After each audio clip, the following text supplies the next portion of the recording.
I'm Jessica Dwyer. I'm a writer for HorrorHound, and this is my top 5 vampire movies of the 80s.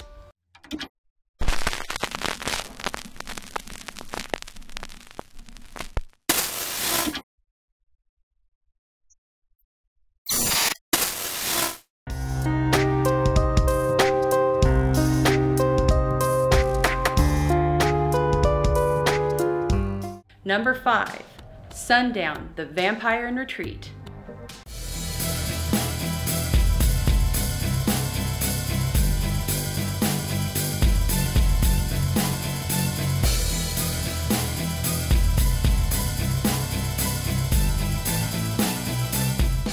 The reason I picked this movie is director Anthony Hickox went to the Western genre and comedy, combining it along with Bruce Campbell as Van Helsing, and got David Carradine to follow in his father's footsteps as Dracula, King of the Undead. Fantastic movie, fun, goofy, and totally 80s. My number 4, The Hunger by Tony Scott.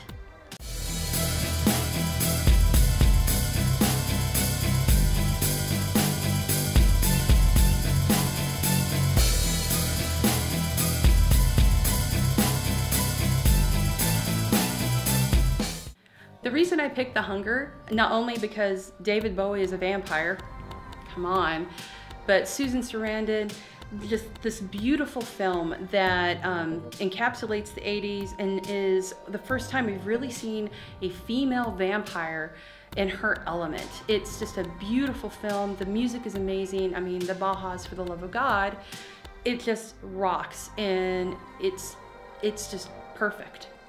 My number 3, Near Dark by Kathryn Bigelow.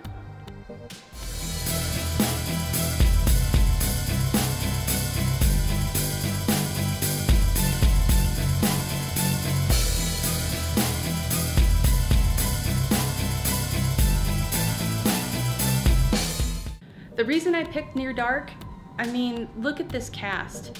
Kathryn Bigelow created a visual feast with Bill Paxton, Lance Henriksen, and just an amazing movie. Adrian Pasdar as the poor sucker that gets sucked, I guess.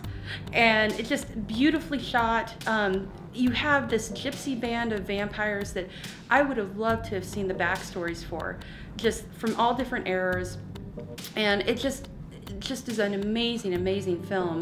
And if only we could have gotten that sequel with Lance and Bill together, showing their characters' histories, I would have died. My number 2, Lost Boys by Joel Schumacher.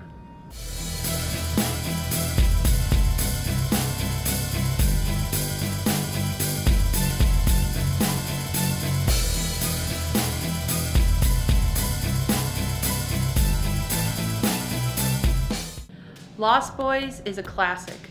It encapsulated the MTV generation and showed this new wave of vampires and how vampires could be cool, hip, gorgeous, and eternally young. It took the Peter Pan myth and spun it on its head. It was just perfect, and it had a cast that was just beautiful to watch. It also had one of the best soundtracks around. Fantastic movie, changed my life. Poor little high school Jessica had no chance when it came to Kiefer Sutherland in a black leather jacket. My number 1 movie though, Fright Night by Tom Holland.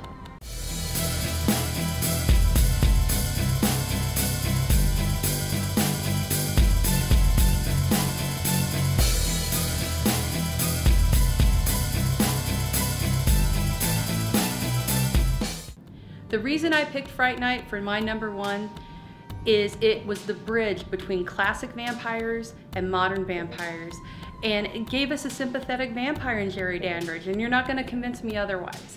Chris Sarandon's portrayal was just perfect. He was smooth, he was beautiful, he was eternal, and he gave Charlie Brewster a chance to get out and leave him alone, and he would leave him alone, but Charlie Brewster had to be a meddling kid.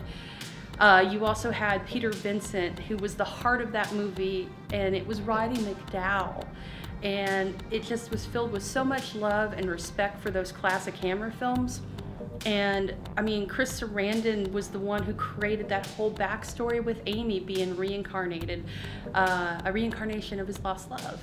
It's just a perfect movie, and it also had a soundtrack just rocked. Brad Fiedel did music for that movie, and it just was amazing. I loved it. I mean, you have Evil Ed, who's an icon. You have Jerry Dandridge, who doesn't get enough love as an amazing vampire. That movie was perfect. You're not going to convince me otherwise. Sorry, I love it. But, you know, here's your opportunity to tell me if I should be burning up in the sun like a sucker, and for what I picked. Comment below. Tell me what you thought of my list, why I'm wrong, why I'm right. What's your top 5? And while you're there, don't forget to hit this like button, subscribe to HorrorHound TV. Thank you guys. Hope you liked my list, and I'll see you on the dark side.